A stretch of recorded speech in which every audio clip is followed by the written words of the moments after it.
Olá, pessoal. Boa tarde, tudo bem? Vou gravar aqui para vocês a aula de Ecologia de Populações, disponibilizar para vocês nessa sexta-feira. E, e é isso, só um minutinho que eu vou fechar a porta aqui.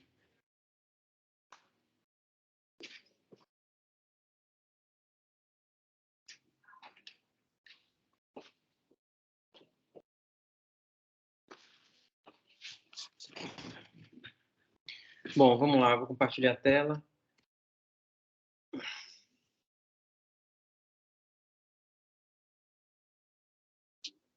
Bom, na aula anterior eu gravei para vocês Ecologia de Comunidades e comecei falando sobre o conceito de comunidades e frisei bem a questão das interações, né? Comunidades, elas são formadas por indivíduos de espécies diferentes que interagem entre si,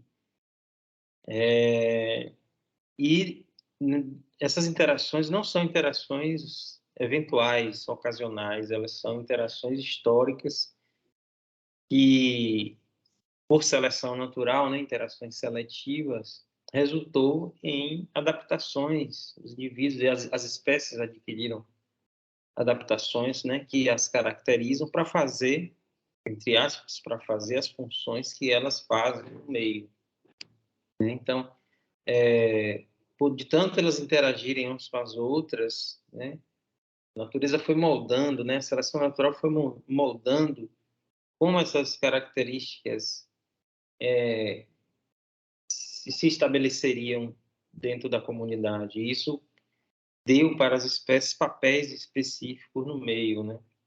Um papel de consumidor, um papel de produtor, um papel de simbionte, um papel de polinizador, detritívoro e por aí vai. Então, a função que cada um exerce no meio define o seu nicho, né, ecológico. Então, esses nichos eles são definidos evolutivamente através das interações. Então, todas as comunidades do mundo atualmente, né, e sempre foram definidas, são resultantes dessas interações seletivas, tá? E aí nós estudamos um pouco de cada uma das interações, discutimos também ao final alguns atributos da comunidade, como diversidade, como equitabilidade, riqueza, né? E hoje a gente vai falar de populações. Então, nossa lente ela vai dar uma refinada, ela vai dar uma aproximada dentro de uma espécie, ou melhor, dentro das espécies, por assim dizer, né?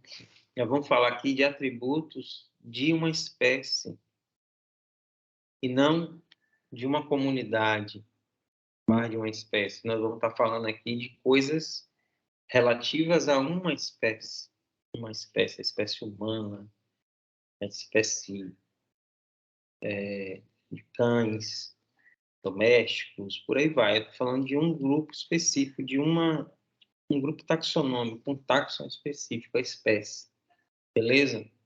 Então, são conjuntos de indivíduos de uma mesma espécie que ocorrem num mesmo habitat, num mesmo intervalo de tempo. Ou seja, significa que existem populações em lugares diferentes, ou todos nós somos a mesma população, né? Essa questão espacial ela é muito relativa, né? É relativa porque, por exemplo, se a gente for falar de espécie humana, a gente tem territórios. E dentro desses territórios existem leis sociais, né, de interações sociais que nos restringem, inclusive, de nos relacionarmos, por exemplo. Tem populações na América, populações no Oriente, que não se, eventualmente se encontram e se relacionam, se reproduzem. Então, determinadas populações que estão vivendo no mesmo tempo necessariamente não estão no mesmo espaço, não estão interagindo, não estão se reproduzindo, né? Mas todos nós somos da mesma espécie, por exemplo, os orientais, ocidentais, são grupos da mesma espécie, mas que não estão interagindo. Então, a gente não pode dizer assim que não estão se relacionando, né? Não estão se reproduzindo. Isso não faz da gente uma mesma população, né? População é uma coisa muito relativa, né? Definição de território que vai dizer. Bom, mas vamos colocar agora aqui para o mundo selvagem, as espécies selvagens, né? Você vai ter aí populações de aves, por exemplo, de uma mesma espécie, né? As andorinhas, 30 réis, e vamos falar aqui, batuíras, são aves de costeiras migratórias, por exemplo. Um maçarico, ele pode migrar, e ele pode ocorrer em vários lugares ao longo de um ano. Mas a cada passagem dessa, em cada lugar que ele passa, pode ter uma subpopulação naquele local. Então, aqueles migrantes, eventualmente, se reproduzem ali, né? Pode ser que se reproduza com aqueles locais. Então, quando esses migrantes se reproduzem e circulam, migram, né? Cada lugar vai ser chamado de subpopulação. Nós vamos ter subpopulações, né, de 30 réis, e as subpopulações são marcadas por isso, né? Por esse fluxo, essa conexão, esse trânsito de indivíduos, tá? Necessariamente eles não habitam o mesmo lugar, mas eles podem, em determinado momento, ocupar aquele mesmo espaço. Então, as populações, elas são formadas por subpopulações, tá? Que, eventualmente, interagem entre si, reproduzindo, tá bom? Então, aí você teria populações e subpopulações. Uma coisa que é importante falar sobre populações é sobre dinâmica, né? Uma população ela não é estável. Como eu acabei de falar, as populações, os indivíduos interagem, né? Em ambientes diferentes com a mesma espécie, né? Eles estabelecem vínculos e esses vínculos e essas relações resultam em reprodução. As reproduções, então, vão aumentar o número de indivíduos ou diminuir com o tempo. E esse aumento do número de indivíduos é chamado de dinâmica, por exemplo. Dinâmica da população é a variação no número de indivíduos das diversas populações que constituem o ecossistema. Eu coloquei entre parênteses taxa, porque taxa é um descritor, né, dessa dinâmica. A taxa é a variação, propriamente dita. Ela pode ser expressa em percentual, pode ser expressa em volume, pode ser expressa em uma relação de área. Depende do que você vai estar falando, né? Se eu estiver falando de densidade, eu estou falando de vai estar envolvido a área ou o volume, né? O número de indivíduos em um determinado ambiente ou recipiente, enfim. A natalidade é uma taxa, né? Você vai ter uma variação do número de indivíduos que estão nascendo, que estão morrendo, a imortalidade. Então, taxa é variação e define uma dinâmica, né, da população. A distribuição no meio também, ela pode ter diferentes tipos de distribuição. Aí a distribuição ela varia, mas não como uma taxa, né, porque é uma medida de local, não é uma medida de quantidade, né, uma variável de modificação geográfica, por exemplo. A gente já não fala taxa. Ou talvez, né, taxa de distribuição, se você for colocar aí, por exemplo, com que frequência há uma mudança de hábitat, ocupação de hábitats diferentes, por que não, né? Então, você teria porcentagem, né? Porcentagem de dispersão, ok? E taxa de crescimento é o quanto uma população vem crescendo. A gente tem isso para a espécie humana, a gente faz estuda essa dinâmica, né, através de censos demográficos. No Brasil, a gente está até com censo atrasado, esse censo é realizado cada 10 anos, né? Pelo IBGE, e estamos aí atrasados com o último censo. Então, a exemplo do censo demográfico da espécie humana, a gente pode fazer também um censo de alguma espécie selvagem, né? E espécie não humana, beleza? Então, para que estudar, então, dinâmica populacional? Para que saber sobre isso? Bom, se nosso interesse enquanto ecologistas, ecólogos, é estudar a natureza como ela funciona, é pensando na sua conservação futura, né? Então, como a gente vai saber se uma espécie está em declínio ou não, se a gente não conseguir estimar minimamente as suas taxas, a sua dinâmica, né? Então, eis aqui então a importância dessa aula, né, de população, que é a gente fazer uma estimativa, né? Pensar no futuro, olhar para frente, é o que, por exemplo, faz o método IUCN, né? A União Internacional de Conservação da Natureza, ela utiliza como dados, como critério para saber se uma espécie é conservada ou não, a variação, as dinâmicas populacionais, tá bom? Bom, o primeiro atributo que a gente vai trabalhar da população é a sua densidade populacional, que é o número de indivíduos por unidade de área, no caso, se for terrestre, ou volume, se for aquático, aí é metro cúbico, né? Área, metro quadrado. Então, sempre uma medida relativa a algum espaço. Então, densidade é uma medida relativa a um espaço. Medida de quê? Do número de indivíduos. Observe, a gente tem trabalhado, tem falado muito em biomassa, quando a gente falou sobre produtividade, a produtividade primária expressa em biomassa. Só que a biomassa é o quê? É a unidade de peso seco. Sempre ela vinha associada a uma unidade de área, não é isso? É o grama por metro cúbico, metro quadrado ou metro cúbico, entenderam? Então, a densidade ela pode ser expressa pela biomassa ou pelo número de indivíduos mesmo, a depender do grupo que você está trabalhando, mas sempre relativo a uma unidade de área ou volume. Calcula-se a densidade populacional da seguinte forma: o número de indivíduos dividido pela área ou volume.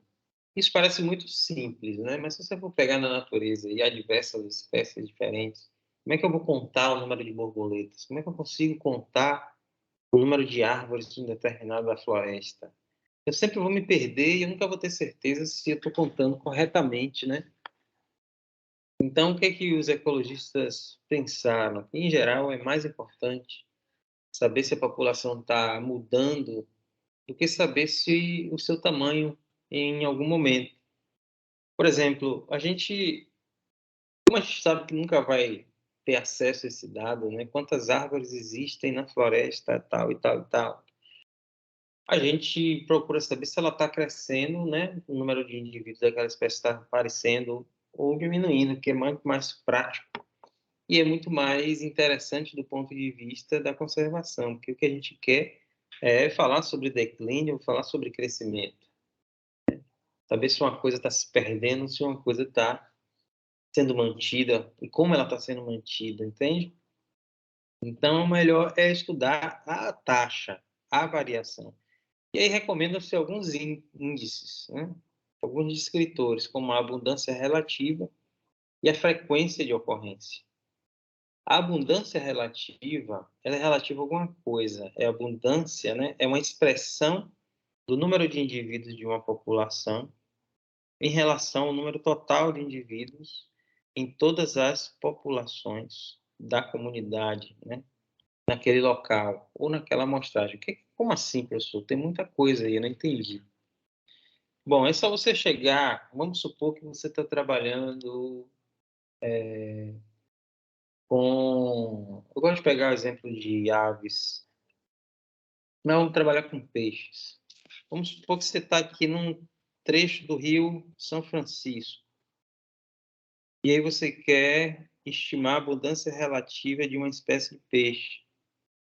Então você chega ali e estabelece ali um lugar onde você quer pegar aquele peixe e joga a sua rede.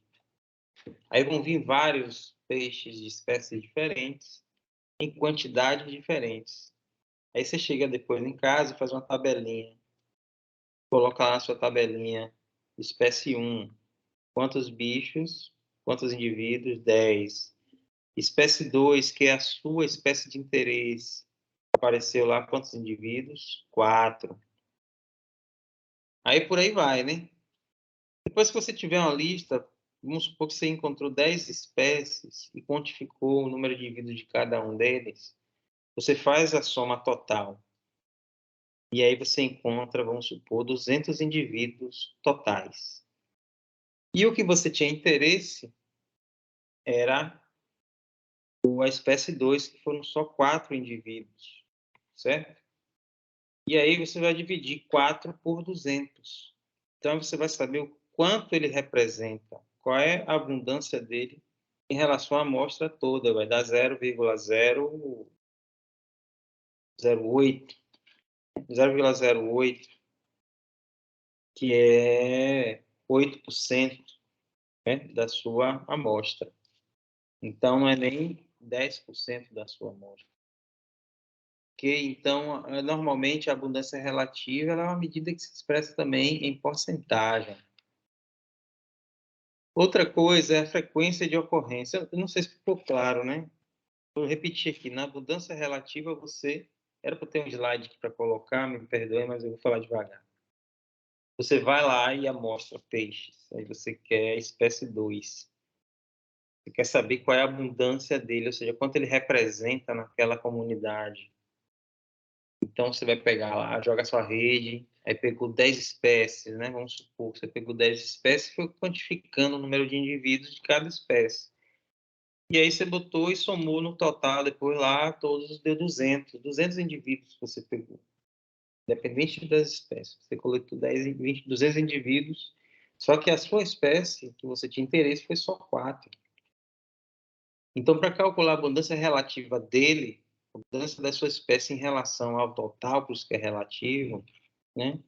Você divide 4, que é o número de indivíduos da sua espécie, pelo total de indivíduos encontrados. Vai dar 0,08. Opa, 0,8 não. Sim, vai dar 20. Certo? Vai dar 0,2 ou 20%. Perdão, falei 0,8. Vai dar 20%. Então, 20% é o quanto a abundância relativa da sua espécie em relação à abundância total, certo? Então, ele representa naquela amostra 20%. E aí, se você fizer isso várias e várias vezes, você vai ver e vai comparar com as outras amostras, né? Por isso que ele coloca aqui, ó, naquele local ou na amostragem. Se você faz 10 amostragens e percebe que ao longo do tempo esse cálculo vem aumentando 20%, 30%, 60%, isso significa que sua população está aumentando, né? E ele vai ganhando mais importância dentro daquela comunidade de peixes. Então, olha aqui essa observação aqui. Esses índices podem fornecer valores de importância de uma espécie no habitat. Para mim, não consigo ver aqui. Não confundir com densidade propriamente dita, pois essa está sempre relacionada com a medida de espaço definido. Aqui a gente não está preocupado com espaço, a gente está preocupado com a amostra, né? Então, quando eu pego 4 indivíduos em relação a uma amostra de 200, quanto é que esse 4 representa nesse universo, né? Então, isso dá uma relação, uma descrição da importância daquela espécie naquela amostra. Bom, a frequência de ocorrência, pessoal, é o número de vezes em que determinado evento acontece. Aí você vai lá, vamos pegar aqui o mesmo... Vou pegar um outro exemplo aqui agora, aves. E são espécies que também você não tem como coletar facilmente. Existe um método chamado método de McKinnon, que você vai escrevendo uma lista de espécies. Por exemplo, você vai andando, vai andando, vai andando, e aí avista uma espécie. Aí coloca no papel 1, até formar 10 espécies. Você encontra 10 espécies diferentes. Aí a sua espécie de interesse, mais uma vez, é a espécie 2. Quando você fizer 10 espécies, você vai abrir uma outra lista de 10 espécies. Aí, quando no final do dia, você preencheu 10 10 listas. E aí você vai ver em quantas dessas 10 listas a sua espécie apareceu. Então, isso é um outro método. Porque ele está me dizendo aqui agora quantas vezes ele vai aparecer, quantas vezes ele se repete na sua amostragem, entendeu? Então, essa frequência de ocorrência, ele te dá, por exemplo, uma ideia do quanto aquela área é importante para aquela espécie. Entendeu? Porque ele está toda hora aparecendo. Enquanto você está ali, ele está aparecendo. Então, ele tem uma frequência alta ou uma frequência baixa. Né? Então, o número de vezes em que ele aparece naquela área ali, enquanto você está ali. Bom, isso é interessante.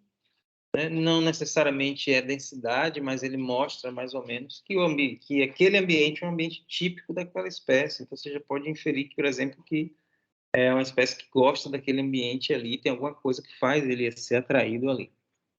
E isso vai desenrolando uma série de hipóteses. Bom, aí você tem outros métodos para estimar as populações. Eu vou focar aqui no quadrante centrado, depois eu vou mostrar uma explicação detalhada, tá? Mas porque a gente vai para campo, galera, e vou mostrar para vocês como é que a gente faz uma densidade a partir do quadrante central, né? A captura e recaptura é uma medida é uma estimativa a partir de indivíduos marcados e devolvidos na natureza. Vamos supor que você está trabalhando com tartaruga marinha. Eu quero entender a dinâmica da população de uma espécie de tartaruga marinha. É mais ou menos assim, ela aparece, você avistou, você marca. Vai lá, coloca uma pulseirinha, bota uma presilha e libera o animal. O número de vezes em que ele reaparecer, aquele indivíduo reapareceu, aqueles indivíduos reaparecerem, você vai quantificando o número de reaparecimentos, né, de reocorrências, e isso vai lhe dizer se a população está crescendo ou está estável, né? E quantos são indivíduos novos aparecendo. Esse método de captura e recaptura existem vários cálculos para isso, não é uma estimativa simples.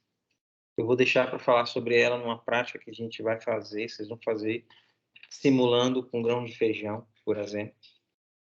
E por que existem várias fórmulas? Porque cada espécie tem uma dinâmica diferente. Você não pode comparar, por exemplo, o aparecimento de formigas, né, de um formigueiro, com o aparecimento de um morcego, né? Claro que o morcego você vai ver com muito menor frequência do que formigas, né? Além do mais, a reprodução de formigas resulta em muito mais indivíduos do que os morcegos. Então, o método de captura e recaptura ele vai variar, aliás, todos variam de acordo com a natureza de cada espécie. Método de quadrante e de transectos.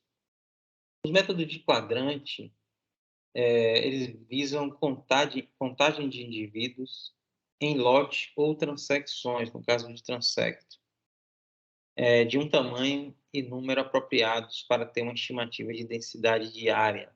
É mais ou menos assim. Você vai pegar uma área e estabelecer o tamanho daquela área e vai contar quantas plantas, só um exemplo, tá? Quantas plantas ocorrem ali naquela área de 10 metros por 10, 10 por 10, 100 metros quadrados, vamos supor. E aí você vai ter uma estimativa.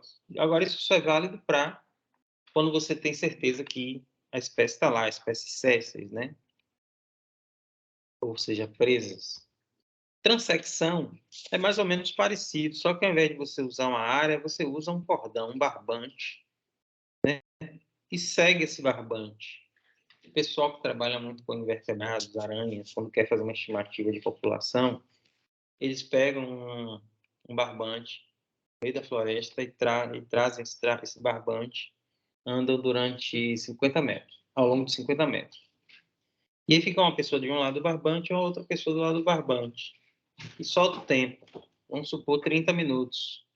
Em 30 minutos eles saem coletando ali naquele subbosque uma quantidade que eles encontrarem de determinada espécie. E no final eles têm uma medida de número por metro linear, caso aqui eu não botei, né? número de indivíduos por metro ou centímetro, depende do que você está trabalhando. E ao longo das outras amostras você vai ter uma estimativa, tá certo? O mais interessante de dinâmica é que ela tem que ser medida várias vezes para poder fazer comparação. Então, a diferença de lote e transecto é que lote é um ambiente determinado, uma área determinada, e transecção é uma linha, é um percurso. Contagem total é a contagem direta, né, de indivíduos, espécies e animais de grande porte. Você chega lá na... Quantas cabeças de gado tem aí, você pode contar na fazenda, com certa facilidade. E nos indivíduos agregados ou em colônias corais, por exemplo, também dá para você fazer isso. Bom, o quadrante centrado eu vou até... Não vou nem ler para não confundir sua cabeça, eu vou logo aqui para o diagrama. Gente, o quadrante centrado é o seguinte. Imagine que você está numa área de floresta, né? Nessa área de floresta aqui, você quer quantificar o número de árvores que tem nessa área. Você não tem como fazer porque você se perde, você não sabe ao certo onde é que está o limite dessa área, né? Quando você entra na floresta. O que é que você faz? Estabelece pontos aleatórios e, aleatoriamente, você vai construir um quadrante. Pode ser feito com barbante ou com aquela fitinha zebrada. Vamos supor que você chega lá e bota um quadrante de 5 por 5, né? 25 metros quadrados. O que vai acontecer? Você vai pegar e dividir esse quadro de 25 metros quadrados em 4 quadrículas. E aí você vai pegar e contar qual é a distância, vai estimar a distância da árvore mais próxima do centro, né? Que é o ponto aleatório que você botou lá. Então você chega no lugar, estabelece o ponto, faz o quadrante, e aí você começa a medir qual é a distância da árvore mais próxima para o ponto aqui que você colocou como centro. Por exemplo, se num quadrantezinho desse aqui, num quadrícula dessa 3, você tem duas árvores, qual é a mais próxima? Essa daqui. Então você mede a distância dela.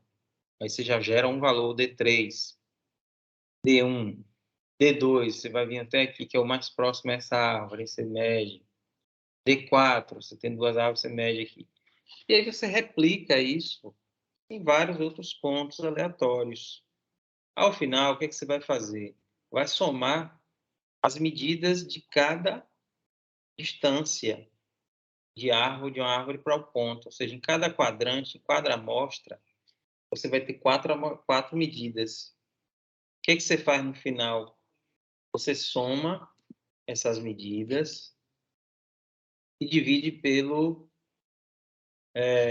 por 20, que é a quantidade de medidas. Você faz uma média.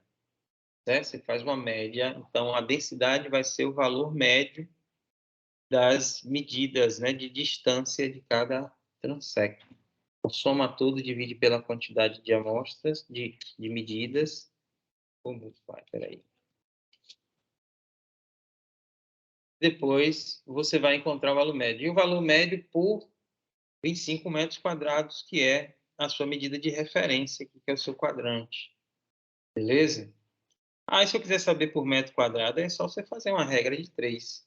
Se você encontrou uma média X que corresponde a 25 metros quadrados, quanto vai ser o valor que você está querendo em relação a metro quadrado?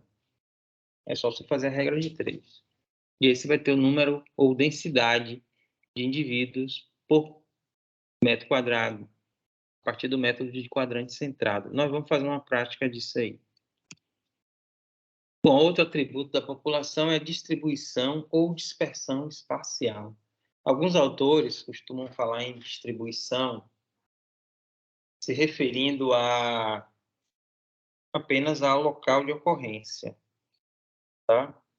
Outros se referem à dispersão como um fenômeno de deslocamento definitivo. Tipo, o indivíduo saiu de um lugar e foi morar em outro e não sai mais dali. Já a migração, por exemplo, você vai, o indivíduo vai e o indivíduo pode voltar aí para vários lugares. Mas vamos considerar isso aqui como distribuição, tá? Que é uma medida fixa. Ele foi, ficou ou não foi, enfim. Naquele momento em que você fotografou, estava assim e é isso que importa.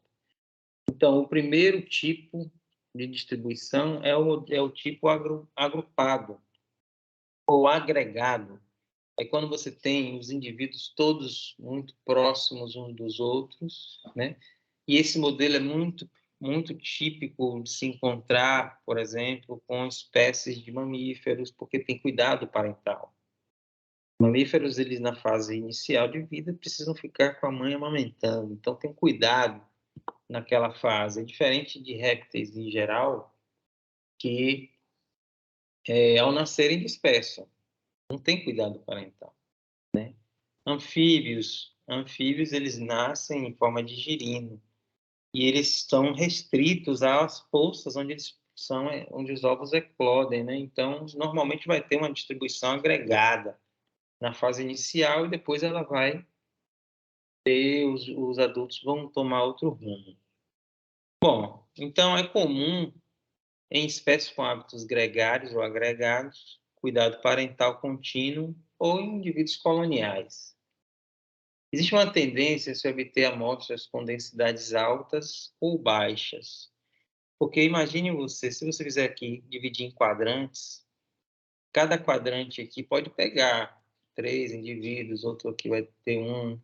Aleatoriamente, você vai ter também espaços vazios, né? Então, se cada quadrante representar uma amostra, você vai ter amostras com muitos indivíduos e amostras com poucos indivíduos, né? Então, isso vai gerar densidades médias baixas. Você vai ter densidades muito extremas ou muito baixas, melhor dizendo. As densidades, valores médios de densidade, eles não vão existir. Vão existir ou muitos indivíduos ou poucos. O que que isso significa do ponto de vista prático? E é mais difícil de você estimar as populações assim, né? Numa distribuição homogênea já é diferente. Você estabelecer os quadrantes aqui, você vai ter números de espécies mais próximos, né? Número de espécies, ó. Número de indivíduos relativamente próximos. Cada amostra com um número próximo. E essa distribuição ela acontece, por exemplo, em muitas plantas. Quando há uma alta competição entre esses indivíduos. Imagine você que isso aqui é um solo que ele tem uma quantidade de zinco que é limitante para as plantas. E essa quantidade de zinco ela não pode ser nem muito nem pouca. Então, a saída de uma planta daqui, uma semente para vir para cá, ela corre risco de não germinar, porque a quantidade que tem é suficiente para o desenvolvimento daquela planta. Então, naturalmente, as sementes elas vão brotar apenas onde há condição. Então, não existe uma disponibilidade de zinco suficiente ao longo de toda essa área. Então, o que é que acontece? As espécies elas vão acabar germinando, os indivíduos vão acabar germinando apenas onde é possível, de fato. E aí resulta nisso aqui, ó, numa distribuição homogênea, então há uma alta competição, onde a saída de um indivíduo para outro lugar é um risco. Isso pode acontecer também em indivíduos ilhados, né? Espécies que habitam ilhas. Arquipélagos, etc. Porque eles não têm como se deslocar para sair de uma ilha em relação a outra, né? Uma ilha para outra. Eles são obrigados a permanecerem confinados ou agregados uniformemente, como essa imagem aqui, ou individualmente, uniformemente. Aqui ficou meio um pouquinho embaçado, mas o randômico é a mesma coisa que aleatório, tá? No aleatório, você vai ter vários fatores atuando juntos sobre os indivíduos, né? Então, não existe nada que determine especificamente como os indivíduos têm que se distribuir no meio. A espécie humana, por exemplo, é assim, ela se distribui onde ela quer. Ela ocorre, ela habita qualquer lugar. Porque não existe nada que restringe a sua distribuição. Há algumas exceções, né? Claro. Em ambientes muito extremos, como os polos, a gente não habita muito, né? Então, mas onde é possível a gente fica onde a gente quer. Bom, taxa de crescimento. Taxa é variação, né? Variação de crescimento. Ela pode ser medida de acordo com o número de nascimentos, mortalidade, de natalidade e de mortalidade, né? Porque, naturalmente, um crescimento se dá com nascimentos. Um declínio se dá com a contagem de indivíduos mortos. Então, vamos ver aqui, por exemplo, que a taxa de crescimento absoluto, ele reflete o número de indivíduos que nascem em um determinado intervalo. Tomando como referência o número de indivíduos no tempo final e no tempo inicial daquela amostra. Por exemplo, NF é o número de indivíduos que corresponde existentes no tempo final da amostra. E NI é o número de indivíduos no tempo inicial da amostra, tá? Vou trazer um exemplo aqui. Imagine duas populações de ratos, X e Y. Inicialmente, em X havia 20 indivíduos. Na população X tinha 20 indivíduos e na Y havia 3 indivíduos. Após 6 semanas, ou seja, o tempo de 6 semanas, a população X apresentava 80 indivíduos. Então, o tempo 2, 6 semanas, apresentou 80 indivíduos. O tempo inicial, 0, né? Semana 0, tinha só 20 indivíduos no começo. Então, qual foi a taxa? Qual foi a variação? 80 menos 20, que dá 60, dividido por 6, que é o tempo, né, de semanas, tempo final menos tempo inicial, que é igual a 10 ratos por semana, ou seja, 10 ratos por semana. Essa é a taxa, né, da população X, a taxa de crescimento. Certo? Então, saindo de 20 para 80, a taxa de crescimento não é 60, não é essa a diferença, mas sim a relação entre o tempo inicial e o tempo final, o número de indivíduos pelo tempo final e o tempo inicial. Então, 80 menos 20, 60, dividido por 6, que é o tempo final. 10 ratos por semana. Então, a taxa de 10 ratos por semana. Na população Y, você tinha lá no tempo inicial, tempo 0, você tinha 3 indivíduos. No tempo final, 6 semanas, após 6 semanas, você vai ter 21 indivíduos, né? E aí, no final, você vai ter aqui uma população com um crescimento mais lento, né? De 3 ratos. 18 menos 6, ou 18 dividido por 6, que dá 3 ratos. Então, 21 menos 3 dá 18 dividido por 6, dá 3 ratos por semana. Então, isso é taxa de crescimento absoluto, quando você tem como contar o número de indivíduos no tempo inicial e no tempo final. Natalidade é o número de nascimentos, né? E mortalidade é o número de mortes. Então, vamos considerar isso aqui. Conforme a quantidade de indivíduos aumenta em uma dada população, a disponibilidade de alimento e ou de recursos tende a diminuir. Isso é chamado de efeito da densidade. Né? Então, porque assim, você vai aumentando a densidade e os recursos vão diminuindo porque todo mundo precisa de alimento, né? Então, com isso, a taxa de mortalidade deverá aumentar e a natalidade deverá diminuir. Porque você entenda assim, a população vai se reproduzindo, a taxa de natalidade está aumentando, mas vai chegar um ponto que aquele ambiente não suporta mais. Não tem alimento para todo mundo. A competição vai aumentar e a tendência é morrerem alguns indivíduos, né? Você vai ter aí, por exemplo, a amostra de bactérias, isso é muito comum, inclusive deu esses experimentos com bactérias, gerou muita repercussão no âmbito da ecologia, explicando sobre competição, né, interespecífica, duas bactérias em uma mesma amostra. A gente vai falar isso no final. Mas dentro de uma mesma espécie, você tem um ambiente que limita esse desenvolvimento, o crescimento populacional, tá? Por conta justamente dos efeitos da densidade. Quanto mais você tem indivíduos em um ambiente confinado, menos alimento. Então, qual é a tendência depois de um certo tempo? Decréscimo. Bom, movimentos migratórios, entrada e saída, migração e imigração, imigração e emigração, elas tendem a alterar essas taxas, né? Então, se você considerar, por exemplo, que natalidade mais imigração, quando isso é maior do que a mortalidade e a emigração, que é a saída, então a população está em crescimento. Quando a população tem natalidade somado com a imigração, e esses valores estão abaixo da mortalidade e da emigração, você vai ter uma população decrescente.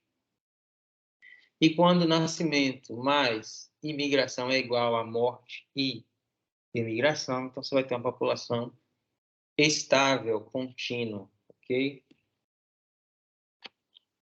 Bom, além de crescimento e de mortalidade, a gente tem curvas de sobrevivência. Eu vou deixar para falar sobre curva de sobrevivência num outro vídeo, para não ficar muito longo, esse daqui, tá? E aí a gente finaliza populações com sobrevivência, potencial biótico, taxa resistência do meio e competição interespecíficas, para não cansar demais. Valeu?